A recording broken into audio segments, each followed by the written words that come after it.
राजस्थान के रेगिस्तान में बसे मोरगढ़ गांव की रेत आज कुछ ज्यादा बेचैन थी। हवा में अजीब सी सनसनाहट थी, जैसे सदियों पुराना कोई राज करवट बदलने वाला हो। गांव के किनारे एक पुरानी हवेली के खंडहर में रहता था आरिफ, 25 साल का एक साधारण लड़का। पिता बचपन में गुजर गए थे, माँ बीमार रहती थी। वो लोगों के ऊंटों की देखभाल करके अपना और माँ का गुजारा करता था। आरिफ का सपना था एक दिन अपने गांव को पानी दिलाए। मोरगढ़ कई सालों से सूखे की मार झेल रहा था। हर साल आसमान से बादल आते तो हैं, लेकिन बरसते नहीं। एक शाम जब सूरज रेत के पीछे छिप रहा था, आरिफ अपने ऊंटों को चराते हुए दूर रेगिस्तान में निकल गया। वहां उसे एक अजीब सी चमक दिखाई दी। उसने पास जाकर देखा, रेत में नीली धूल से सजी हुई एक पुरानी मटकी आधी गड़ी हुई थी। आरिफ ने उसे उठाया। मटकी बेहद ठंडी थी, जैसे बर्फ से बनी हो। उसने ढक्कन हटाया तो नीली धूल हवा में उड़ने लगी और अचानक उसके सामने नीले धुएं से एक औरत प्रकट हुई। वो अलाइना थी, सदियों पुरानी जिन्ननी, जिसकी आंखें आसमान जैसी गहरी और आवाज रेशम जैसी मुलायम थी। कौन हो तुम? आरिफ ने कांपती आवाज में पूछा। मैं वो हूं जो 1000 सालों से आजादी का इंतजार कर रही है, अलाइना बोली। मेरी मटकी खोलने वाले, तेरी 3 इच्छाएं होंगी, सोच समझ कर मांगना। आरिफ ने एक पल सोचा।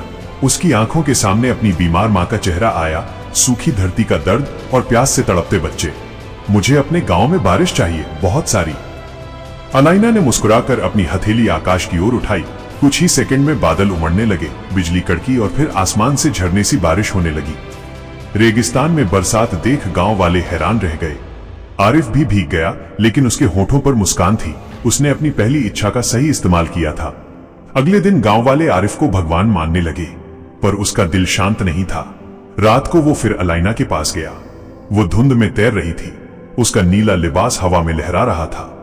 तुम चाहो तो अपने लिए कुछ मांग सकते हो, अलाइना ने कहा। मुझे तुम्हारी आजादी चाहिए, आरिफ बोला। अलाइना की आंखें नम हो गईं। तुम समझते नहीं, मेरी आजादी का मतलब है तुम्हारा अंत। मैं अपने मालिक के बिना रह नहीं सकती। फिर मैं तुम्हारा मालिक नहीं, दोस्त बनूंगा, आरिफ ने कहा। अलाइना मुस्कुराई और वो मुस्कान उसके दिल में उतर गई। धीरे धीरे दोनों के बीच अजीब सा रिश्ता बनने लगा। रातों में जब बाकी गांव सो जाता, आरिफ और अलाइना छत पर बैठकर बातें करते। वो उसे अपने 1000 साल पुराने किस्से सुनाती, जहां इंसान और जिन साथ रहते थे, लेकिन लालच ने सब कुछ नष्ट कर दिया। दिन बीतते गए और गांव के सूखे खेत अब सोने जैसे चमकने लगे।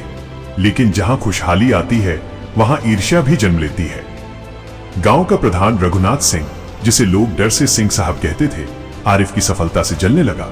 उसे यकीन था कि इस लड़के के पास कोई जादू है। एक रात उसने अपने खास आदमी भैरव को भेजा, पता करो इस आरिफ के पीछे कौन सी ताकत है। भैरव ने कई रातें आरिफ के पीछे गुजारी। फिर एक रात उसने देखा, आरिफ किसी नीली धुंध से बात कर रहा था। उसने सब कुछ अपने मालिक को बता दिया। अगली सुबह सिंह साहब ने गांव के मंदिर में झूठ फैलाया।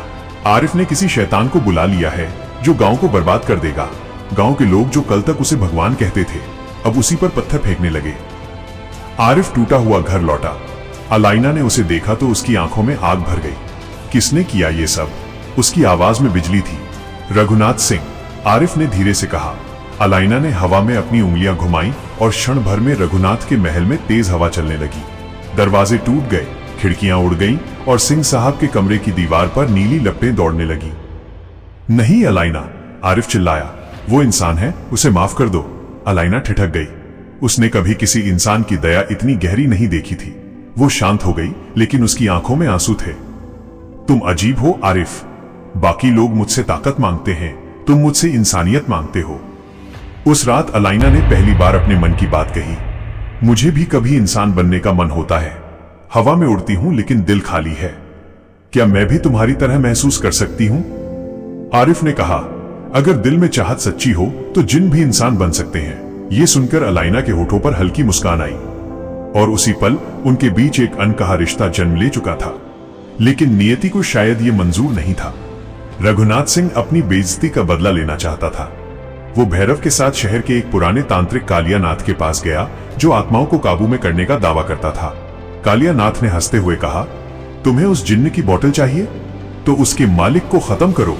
जब मालिक मर जाता है, जिन्न किसी का नहीं रहता। रघुनाथ ने दांत भींच लिए। ठीक है, आरिफ को मरना होगा। अगली सुबह जब आरिफ अपनी मां को दवा देने गया तो उसके गिलास में जहर मिला दिया गया। वो दवा पीते ही गिर पड़ा। अलाइना ने महसूस किया उसका मालिक संकट में है। वो धुएं की तरह प्रकट हुई और आरिफ के शरीर पर हाथ रखा, लेकिन उसकी शक्ति इंसान की मौत को नहीं रोक सकती थी। नहीं, मैं तुम्हें नहीं जाने दूंगी, वो चिल्लाई। उसकी आंखों से नीली रोशनी फूटी और वो आरिफ के सीने में समा गई। पूरा गांव नीली आंधी से भर गया। हवाएं उल्टी चलने लगी, रेत आसमान तक उठ गई। अचानक सब शांत हो गया।